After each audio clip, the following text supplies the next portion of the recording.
tama naman dahil sa binigay kong instruction sa DPWH patuloy yung dredging na ginagawa ay mukhang nagkaroon naman ng epekto. Hindi ganun kalala ang pagbaba, medyo nabawasan. Dati hanggang dibdib paabot ngayon, wala pa, hindi na hanggang kulang pa sa tuhod ang baha. So effective naman ang ating ginagawa, ngunit alam naman natin kulang pa rin yan. Marami pa rin tayong kailangan gawin. Itong halimbawa sa dredging, ngayon lang tayo nag-dredge ulit na tinigil ng moratorium sa dredging for 12 years. So 12 years walang dredging. Kaya pababaw ng pababaw yung mga ilog natin, yung mga spillway natin.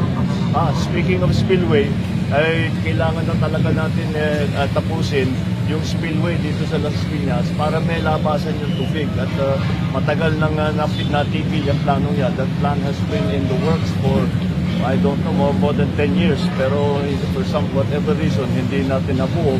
At ngayon, kailangan gagawin na natin. So I've given instructions to Secretary Vince na tignan na muna natin, balikan na natin ang mga plano. Tignan natin kung may kailangan palitan. But whatever it is, kung anong kailangan gawin, kailangan po tapusin na natin, ilagay na natin yung spillway. Malaking bagay yan para sa pagbabaha ng NCR.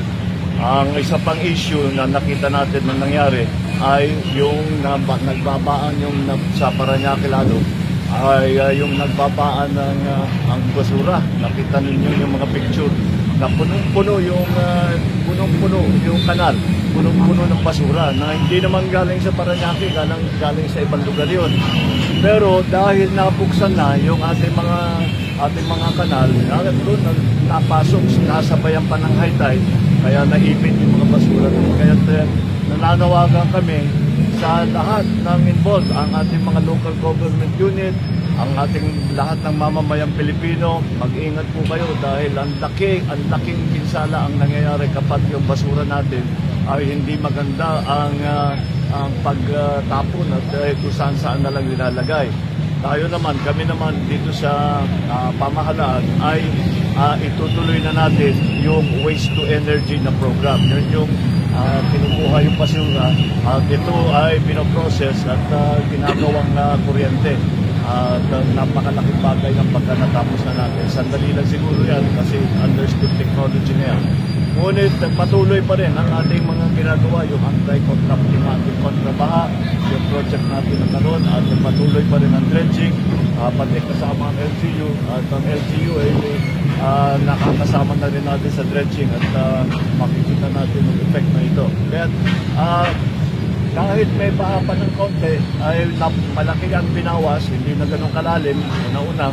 Pangalawa, mas mabilis mawala yung tubig dahil napuksan na natin ang ating mga kanal. Patuloy ang ating gagawin ito dahil hindi pa tapos ang trabaho. Marami pa tayong gagawin. Ngunit effective yung ating nagawa na nasimula nitong taon na ito. Hindi natin titigilan hanggang matapos yan. Ang dredging talagang walang tigil yan, tuloy-tuloy yan. Hanggat magawa natin ng paraan na maipon yung tubig bago pa bumaba. Yun ang talagang long-term plan dyan. Kaya patuloy yung ating mga pinaplano para sa flood control. Thank you. Thank you.